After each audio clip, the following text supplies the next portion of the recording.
Grüßt euch zusammen. Heute gibt es ein Low-Budget-Video. Naja, kein reines Low-Budget-Video, sondern eher ein Low-Budget-Gear versus Professional Gear Video. Ich werde euch den ein oder anderen Gürtel zeigen, vom Hobby-Setup bis zum vollwertigen Profi-System.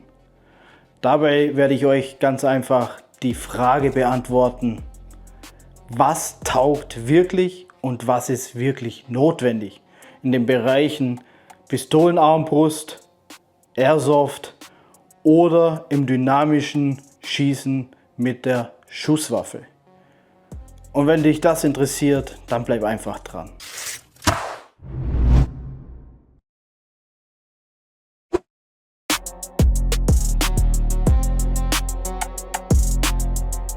Ich bin jetzt in allen drei Bereichen eine gute Zeit dabei.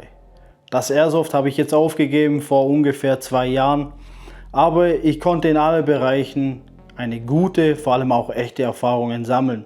Ich konnte aber auch aussortieren, was geht und was eben nicht geht. Wo kann ich Low-Budget-Zeugs verwenden und wo kann ich es gar nicht verwenden. Bei allen Gürteln handelt es sich um ein Two-Piece-Belt, sprich ich habe 2 Teile. Ich habe einmal hier den Outer Belt und einmal hier den Inner Belt.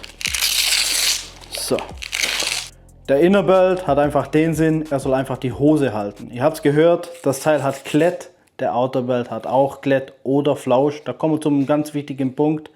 Wenn man die Teile einzeln kauft, sprich einen einzelnen Innenbelt von einem anderen Hersteller und ein Outer Belt von wiederum einem anderen Hersteller, muss man darauf achten, wo ist das Klett und wo ist das Flausch. Der Gürtel hier zum Beispiel, der hat innen Flausch und außen Klett, sprich ich kann den jetzt auch notfalls andersrum auf der linken Seite anziehen. Aber für den Low-Budget-Gürtel ist hier der Klett angesagt, weil der Low-Budget Outer Belt hat Flausch. Dann haben wir hier mein Low-Budget Outer Belt. Ich habe hier einen von Eido Gear, dürfte unter den Airsoftlern relativ bekannt sein, ist ein Low-Budget-Produkt, ein Low-Budget-Gürtel. Die machen auch andere Sachen wie Pouches und. Aber die Qualität stimmt für diesen Bereich definitiv. Also die haben eine gute Qualität für Airsoft oder halt BHB in dem Fall, weil das ist mein alter Airsoft-Gürtel. Jetzt benutze ich ihn halt für Pistolenarmbrüste. Der Gürtel ist ganz cool. Der hat hier, ich bin großer Fan von Cobra Buckles, ist aus Metall, ist auch stabil, hält auch. Dann haben wir hier eingelasertes Molle-System. Mir persönlich gefällt es am liebsten. Ein eingelasertes Molle-System ist halt auch einfach moderner und es trägt halt auch nicht so dick auf. Ich habe es lieber immer kompakter und clean, ganz einfach. Genauso wie mit der Sling oder sonst was. Dann haben wir hier Mag Pouches. Die Mag Pouches, alle 3 hier, die sind von Northridge. Northridge ist ein bekannter Shop im Airsoft-Bereich. Die machen Gears wie Pouches, die haben auch Airsofts und. Also ist eine gute Qualität, zumindest ich war immer so zufrieden damit. Genau. Dann haben wir hier ein No-Name Pouch. Ich weiß gar nicht, von wem das ist. Ich habe es einfach mal gekauft, weil es dran passt. Ist ein Admin Pouch, da schmeiße ich halt meine Magazine rein. Normalerweise kann man da auch einen Dump Pouch benutzen. Ich habe das genommen, weil so viele Magazine habe ich nicht, die ich da reinschmeiße. Genau, dann kommen wir auch schon hier zu diesem Teil. Das Teil, zu dem sage ich später noch mal was, weil dieses Teil habe ich an meinem anderen Gürtel auch noch und da erkläre ich euch das später noch. Genau, was haben wir hier gemacht? Ich habe hier halt diese Teile hier drin. Das ist ein Inlay, wo ich hier reinstecke. Da kann ich die Pfeile entweder so reinstecken oder hier auch noch mal so ein Inlay. Kann ich den Speedloader nutzen. Also im Prinzip eine feine Sache. Ich habe jetzt den Inner Belt schon angezogen. Ich habe den jetzt übers T-Shirt gezogen, weil ich drunter schon den Inner Belt habe für den anderen Gürtel. Außerdem hier das Klett, das macht mein T-Shirt kaputt und das muss nicht sein. Aber zum Vorführen wird es, denke ich, reichen. Wie bringe ich also so einen Gürtel an?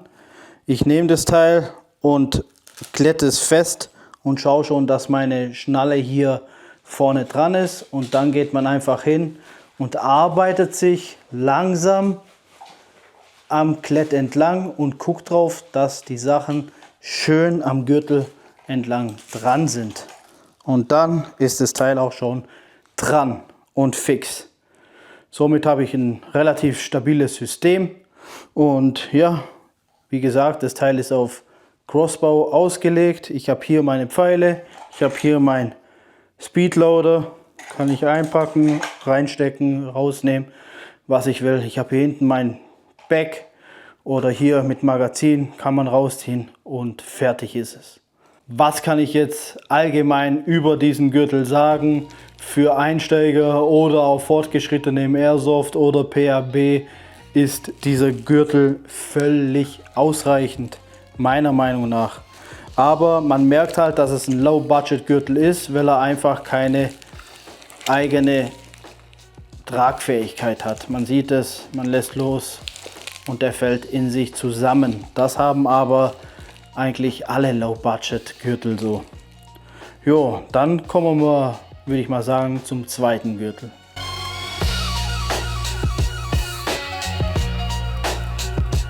Dann haben wir hier einen zweiten Gürtel. Hier kann ich nicht allzu viel sagen, weil den hatte ich nur sehr kurz in Benutzung.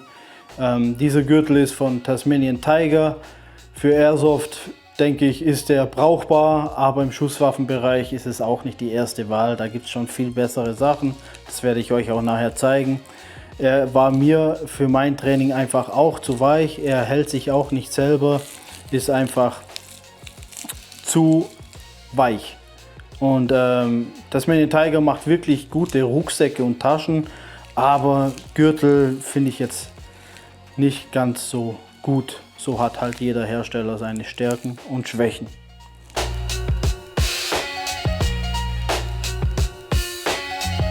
Und zu guter Letzt kommt das Professional Gear.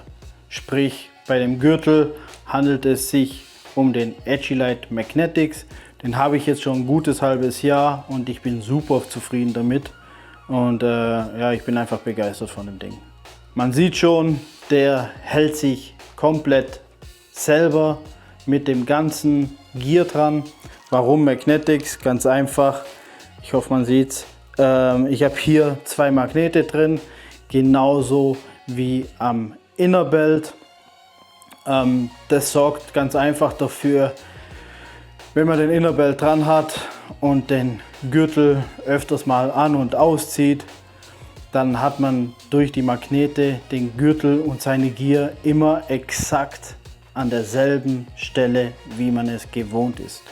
Ihr seht ja hier die zwei Magnete drin und was noch ganz cool ist, der trägt sich sehr, sehr bequem, auch normal.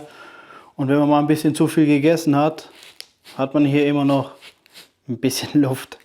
Hier sind zwei Pistol Mag Pouches, ein Rifle Mag Pouch. Diese Pouches sind von Black Trident, ist ein österreichisches Unternehmen. Was ich cool finde, auch Made in Austria. Warum das hier so schräg verbaut ist, werde ich euch gleich ganz kurz zeigen.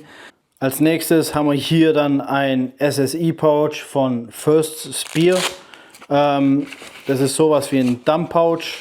Der einzigste Unterschied ist, es ist blickgeschützt, es ist wasserdicht und man kann das schön zuziehen. Der Unterschied zwischen einem SSI Pouch und einem Dump Pouch ist ganz einfach. Im Dump Pouch schmeißt man ganz klassisch Magazine rein. Im SSI Pouch werden Beweismittel und sonstige Sachen aufbewahrt. Was ich beim SSE Pouch noch cool finde, ich kann es, wenn ich es nicht brauche, einfach wieder mit einer Hand hier zusammenrollen und fertig. Jetzt kommen wir zu diesem Teil, was ich vorher schon beim Low Budget Belt erwähnt habe. Das ist ein IFAK, aber ein ganz besonderes. Werde ich nachher auch noch kurz drauf eingehen. Ebenfalls hier von Black Trident. Dann geht es weiter. Hier ist mein Holster, Sicherheitsstufe 3. Das Holster ist von Gorilla Tactical. Das Ganze ist auf einer True North Adapter Plate montiert mit einem QLS-System vom Safariland. Das letzte Teil ist hier mein Tourniquet Holder, ebenfalls von Black Trident, und ein Tourniquet von Cut.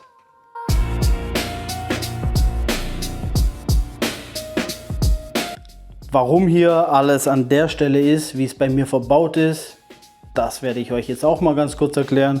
Und zwar fangen wir hier mit dem Tourniquet an. Das Tourniquet ist bei mir hier ganz vorne. Ganz einfach aus dem Grund, ich komme im Notfall mit beiden Händen dran. Ebenso komme ich dran an meinen IFAK mit beiden Händen. Klingt logisch und plausibel und so muss es einfach auch sein. Dann haben wir hier meine Positionierung von den Pistol Mags. Ist ein sehr klassischer Aufbau. 2 Pistol, ein Rifle Mag. Ich habe hier vorne dieses erste schräg dran. Ganz einfach aus dem Grund, wenn ich aus meiner normalen Bewegung einfach hier den Arm fallen lasse, komme ich schön an meinem Pistol Mag dran. Und wenn das hier draußen ist und ich nochmal einen Mag Change mache, komme ich ans zweite ebenso dran. Das ist mein Aufbau und hier habe ich halt noch mein Rifle Mag Pouch. Dann kommen wir hier nochmal auf meinen Holster zurück. Von dem Holster spricht man von einem Mid-Ride Holster, sprich der Griff ist ungefähr an der Höhe vom Gürtel. Ein High-Ride wäre höher, ein Low-Ride wäre natürlich tiefer. Für mich allerdings ist ein Mid-Ride sehr angenehm, um ein Draw auszuführen. Ich habe hier, wie gesagt, Sicherheitsstufe 3. Wenn ich den Dumb-Knob nicht drücke, kriege ich die Pistole nicht raus. Ich muss also den Dumb-Knob drücken, damit die frei wird, und dann kann ich mein Draw ausführen. Dann möchte ich aber auch noch mal auf das QLS-System zurückgreifen von Safariland. Ist eine richtig coole Sache. Ich kann hier das Teil einfach rausholen. Dann habe ich hier dieses Teil und habe hier das Gegenstück. Sprich, ich habe hier noch ein Gürtelholster und kann einfach das umbauen oder umstecken und ist die gleiche Einstellung. Und somit habe ich exakt dasselbe, wie ich hier habe.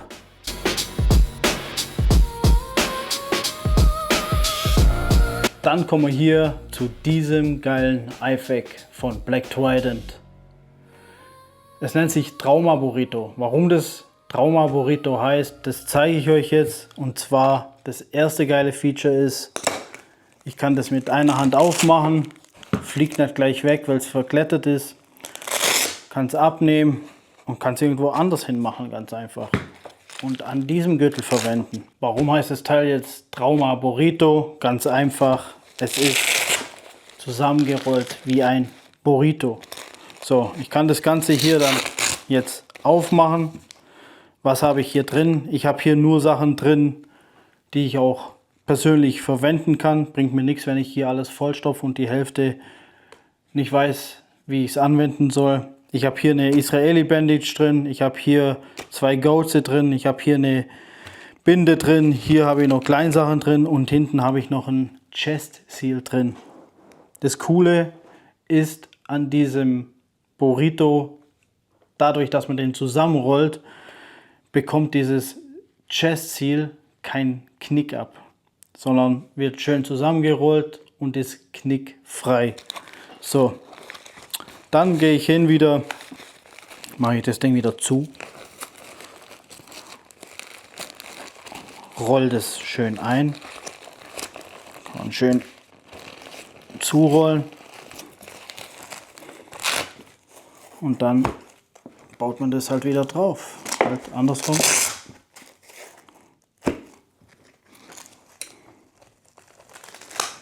Baut man das wieder drauf und fertig. Ihr seht also, das hier sind 2 verschiedene Welten. Einmal Low Budget, einmal High End. Bevor ich zum Fazit komme, möchte ich noch ganz kurz was sagen. Und zwar, ich habe das ganze Gear hier selbst bezahlt, außer diese 3 Mag Pouches. Die haben mir die Jungs von Black Trident zur Verfügung gestellt.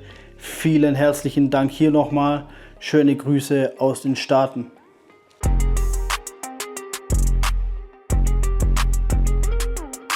Kommen wir also zum Fazit. Was taugt wirklich in welchem Bereich? Mein Fazit lautet also folgendermaßen.